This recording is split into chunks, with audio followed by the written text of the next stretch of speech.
প্রিয় দেশবাসী, আসসালামু আলাইকুম। 1 নম্বর, খাদ্য উৎপাদন দ্বিগুণ করতে হবে। 2 নম্বর, সমস্ত রাস্তার 2 ধারে ফলের গাছ লাগাতে হবে।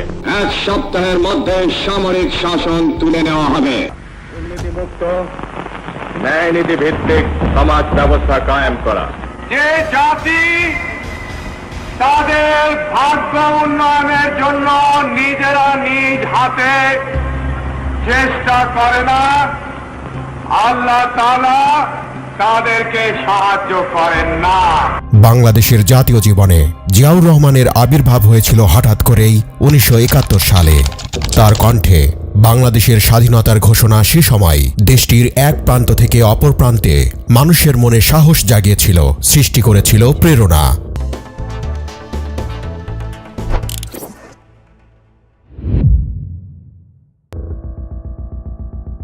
জিয়াউর রহমানের জন্ম 1936 সালের 19 জানুয়ারি বগুড়া জেলার গাবতলী উপজেলার বাগবাড়ি গ্রামে।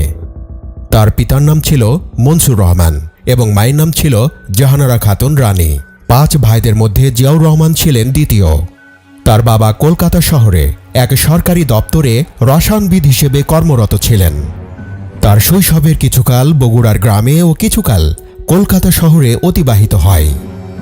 ভারত ভাগ হওয়ার পর তার বাবা পশ্চিম পাকিস্তানের করাচি শহরে বদলি হয়ে গেলে জিয়াউর রহমান কলকাতার হেয়ার স্কুল ত্যাগ করেন এবং করাচি একাডেমি স্কুলে ভর্তি হন। সেখানে একাডেমি স্কুলে পড়াশোনা করেন এবং 1952 সালে তিনি করাচি একাডেমি স্কুল থেকে কৃতিত্বের সাথে মাধ্যমিক পাশ করেন। তারপর 1953 সালে করাচিতে ডিজে কলেজে ভর্তি হন। একই বছর তিনি কাকল মিলিটারি একাডেমিতে অফিসার ক্যাডেট হিসেবে যোগদান করেন এবং 1955 সালে সামরিক বাহিনীতে কমিশন লাভ করেন। করাচিতে 2 বছর চাকরি করার পর 1957 সালে তিনি ইস্ট বেঙ্গল রেজিমেন্টে বদলি হয়ে পূর্ব পাকিস্তানে আসেন। এছাড়াও তিনি 1959 থেকে 1964 সাল পর্যন্ত পাকিস্তান সেনাবাহিনীর গোয়েন্দা বিভাগে কাজ করেন। ওই সময়ই 1960 সালে পূর্ব পাকিস্তানের দিনাজপুর শহরের বালিকা খালেদা খানমের সঙ্গে জিয়াউর রহমান বিবাহ বন্ধনে আবদ্ধ হন। বিয়ের কয়েক বছর পর 1965 সালে খালেদা জিয়া দিনাজপুর থেকে করাচি স্বামীর কাছে চলে যান। 1965 সালে পাক ভারত যুদ্ধে পাঞ্জাবের খেমকারান সেক্টরে একটি কোম্পানির নেতৃত্ব দিয়ে সাহসিকতা ও পাকিস্তান প্রেমের পুরস্কার হিসেবে জিয়ার কোম্পানি সর্বাধিক বীরত্বের মেডেল পায়। নিজে হিলালি জুরাত খেতাব পান, যা আমাদের জীবিত মুক্তিযোদ্ধার সর্বোচ্চ উপাধি বীর উত্তমের সমতুল্য। এরপর জিয়া 1966 সালে পাকিস্তান মিলিটারি একাডেমিতে ইনস্ট্রাক্টর হিসেবে যোগদান করেন। একই সময়ে তিনি কোয়েটায় কমান্ড অ্যান্ড স্টাফ কলেজে উচ্চতর প্রশিক্ষণ নেন।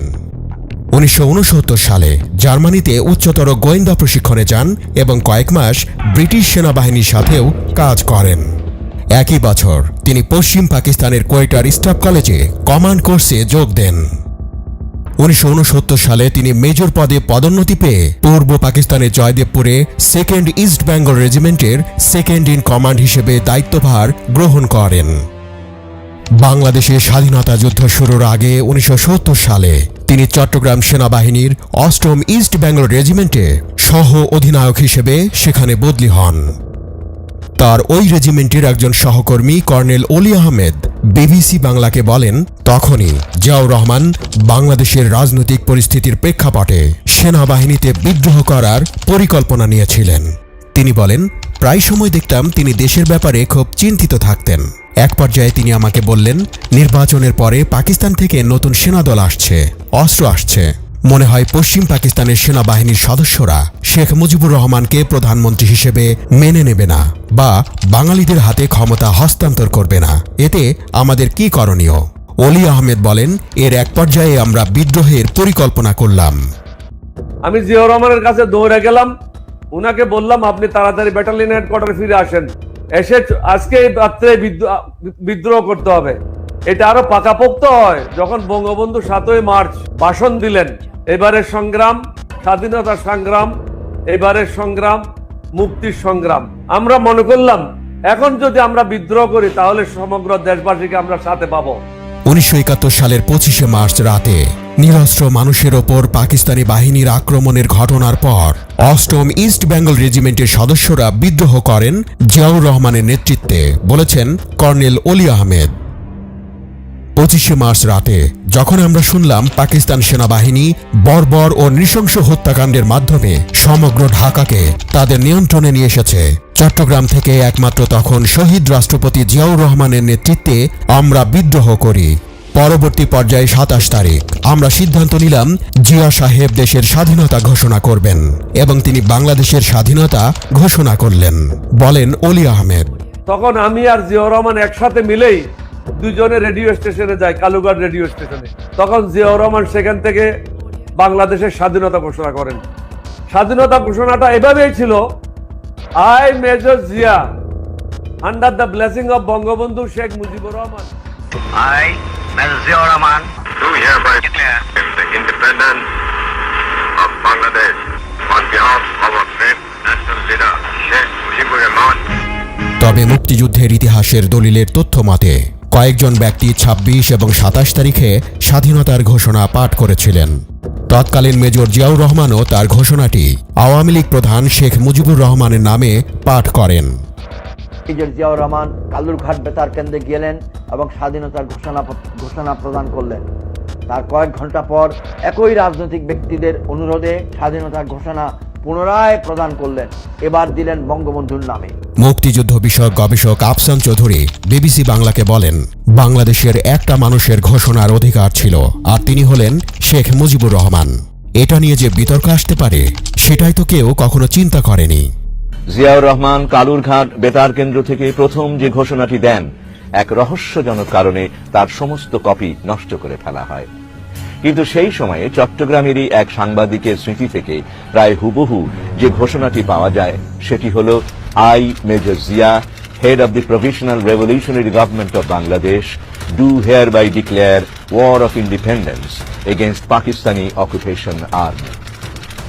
আর মেজর জিয়াউর রহমান কর্তৃক প্রদত্ত দ্বিতীয় ঘোষণাটি ছিল, যা কালুরঘাট বেতার কেন্দ্র থেকেই প্রচারিত হয়, তা হল, I, Major Ziaur Rahman, do hereby declare independence of Bangladesh on behalf of our great national leader, Bangabandhu Sheikh Mujibur Rahman. Bangladesh সরকারের তথ্য মন্ত্রণালয় কর্তৃক ১৯৮২ সালে প্রকাশিত বাংলাদেশের স্বাধীনতা যুদ্ধ দলিলপত্র ৩য় খণ্ডে বলা হয়েছে, ২৬শে মার্চের প্রথম প্রহরে পাকিস্তানি বাহিনীর হাতে আটকের আগেই শেখ মুজিবুর রহমান বাংলাদেশকে স্বাধীন ঘোষণা করে একটি তার বার্তা পাঠান। ২৫শে মার্চ মধ্যরাতের পর অর্থাৎ ২৬শে মার্চের প্রথম প্রহরে এই ঘোষণা দেন বঙ্গবন্ধু শেখ মুজিবুর রহমান, যা তৎকালীন ইপিআর এর ট্রান্সমিটারের মাধ্যমে সারা দেশে ছড়িয়ে পড়ে। পরে চট্টগ্রামের স্থানীয় একটি বেতার কেন্দ্র থেকে ২৬ ও ২৭শে মার্চ বেশ কয়েকজন শেখ মুজিবের পক্ষে স্বাধীনতার ঘোষণা পাঠ করেন। মেজর জিয়া এবং তার বাহিনী সামনের সারি থেকে বাংলাদেশের মুক্তিযুদ্ধ পরিচালনা করেন এবং বেশ কয়েকদিন তারা চট্টগ্রাম ও নোয়াখালী অঞ্চল নিজেদের নিয়ন্ত্রণে রাখতে সক্ষম হন। পরবর্তীতে পাকিস্তান সামরিক বাহিনীর অভিযানের মুখে কৌশলগতভাবে তারা সীমান্ত অতিক্রম করেন। ১০ এপ্রিল মুজিবনগর সরকার গঠন এবং ১৭ এপ্রিল মুজিবনগর সরকারের শপথ গ্রহণ অনুষ্ঠানের পরে প্রথমে তিনি ১ নম্বর সেক্টরের কমান্ডার নিযুক্ত হন এবং চট্টগ্রাম, পার্বত্য চট্টগ্রাম, নোয়াখালী, রাঙামাটি, মিরসরাই, রামগড়, ফেনী প্রভৃতি স্থানে মুক্তিযুদ্ধ সংগঠিত করেন। তিনি সেনা, ছাত্র, যুব সদস্যদের সংগঠিত করে পরবর্তীতে প্রথম, তৃতীয় ও ৮ম ইস্ট বেঙ্গল রেজিমেন্ট এই ৩টি ব্যাটালিয়নের সমন্বয়ে মুক্তিবাহিনীর প্রথম নিয়মিত সশস্ত্র ব্রিগেড জেড ফোর্সের অধিনায়ক হিসেবে মুক্তিযুদ্ধ পরিচালনা করেন। স্বাধীনতা যুদ্ধে জিয়াউর রহমান যুদ্ধ পরিকল্পনা ও তার বাস্তবায়নে গুরুত্বপূর্ণ ভূমিকা পালন করেন। ১৯৭১ সালের এপ্রিল হতে জুন পর্যন্ত ১ নম্বর সেক্টরের কমান্ডার এবং তারপর জুন হতে অক্টোবর পর্যন্ত যুগপৎ ১১ নম্বর সেক্টরের ও জেড ফোর্সের কমান্ডার হিসেবে তিনি যুদ্ধে অংশগ্রহণ করেন। দীর্ঘ ৯ মাস রক্তক্ষয়ী যুদ্ধের পর দেশ পরাধীনতার শৃঙ্খল থেকে মুক্ত হলে লাল সবুজের পতাকায় শোভিত স্বাধীন দেশে তিনি পুনরায় সেনাবাহিনীতে ফিরে যান এবং ১৯৭২ সালের জুন মাসে সেনাবাহিনীর ডেপুটি চিফ অফ স্টাফ হিসেবে পদোন্নতি লাভ করেন। ১৯৭৩ সালের মাঝামাঝি তিনি ব্রিগেডিয়ার পদে এবং বছরের শেষের দিকে মেজর জেনারেল পদে পদোন্নতি লাভ করেন। মুক্তিযুদ্ধে বীরত্বের জন্য বাংলাদেশ সরকার তাকে বীরোত্তম খেতাবে ভূষিত করে। শেখ মুজিব হত্যাকাণ্ডের পর বাংলাদেশের রাজনীতিতে যে অস্থিরতা এবং অনিশ্চয়তা তৈরি হয়, তার ফলশ্রুতিতে ৩রা নভেম্বর সেনাবাহিনীর আরেকটি অংশ পাল্টা অভ্যুত্থান করে।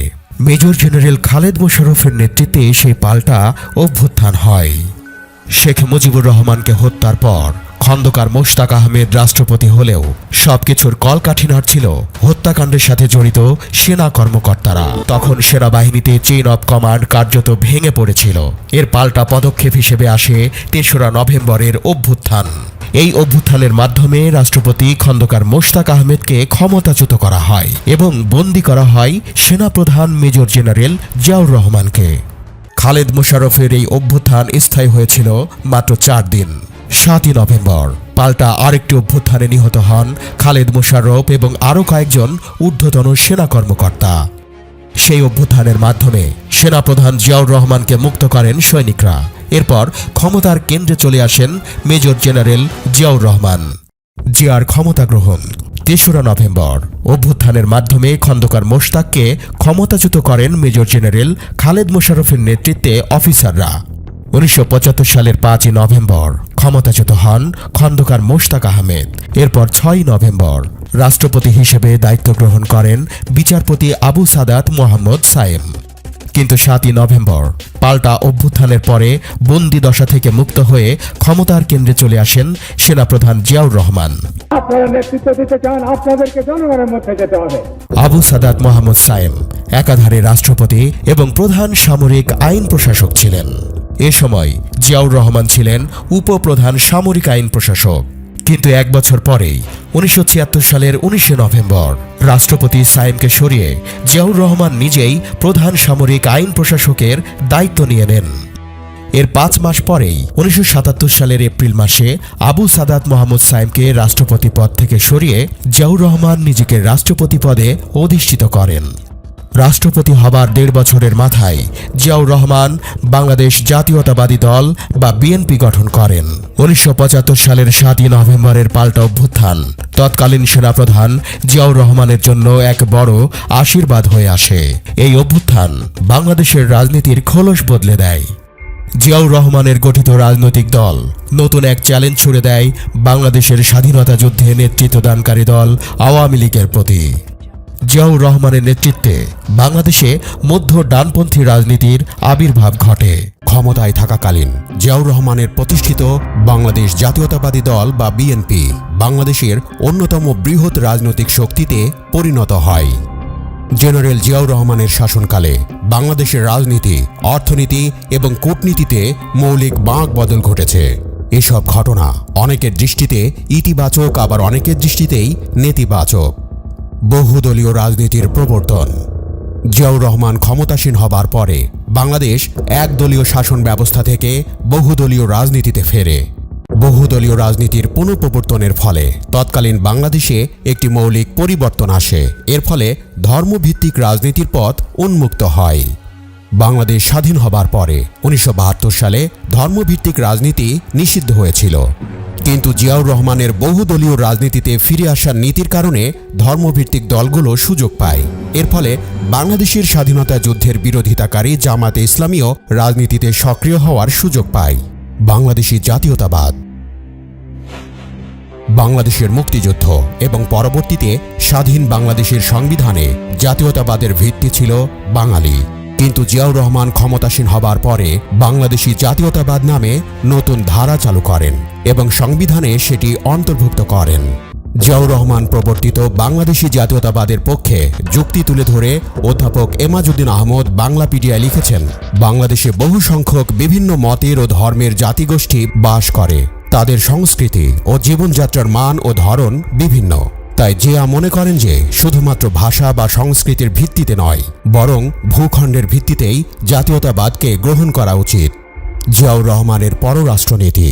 পর্যবেক্ষকদের অনেকেই মনে করেন জিয়াউর রহমানের শাসন আমলে বাংলাদেশের পররাষ্ট্রনীতি ভারত ও সোভিয়েত ইউনিয়ন বলয় থেকে বেরিয়ে আমেরিকা এবং চীনের সাথে সুসম্পর্ক তৈরি হয়। জিয়াউর রহমান ভারত বিরোধী ভূমিকায় যাননি, তবে তিনি চীন, আমেরিকা এবং সৌদি আরবের সাথে সম্পর্ক গড়ে তোলেন। এই তিনটি দেশের সরকার বাংলাদেশের স্বাধীনতা যুদ্ধের বিরোধিতা করেছিল। রাষ্ট্রবিজ্ঞানী এমাজউদ্দিন আহমেদ লিখেছেন, জিয়াউর রহমানের সময় মুসলিম বিশ্বের সাথে বাংলাদেশের সম্পর্ক ঘনিষ্ঠ হয়। মুসলিম দেশগুলোর সাথে ইসলামী সংহতির ভিত্তিতে সম্পর্ক জোরদার করার জন্য বাংলাদেশের সংবিধানে একটি অনুচ্ছেদ যোগ করেন জিয়াউর রহমান। দক্ষিণ এশিয়া দেশগুলোর জোট সার্ক গঠনের ক্ষেত্রে তিনি অগ্রণী ভূমিকা পালন করেছিলেন। এছাড়া জিয়াউর রহমানের শাসনামলে বাংলাদেশ জাতিসংঘ নিরাপত্তা পরিষদে অস্থায়ী সদস্য হিসেবে নির্বাচিত হয়। স্বাধীনতা বিরোধীদের সাথে আপোষ।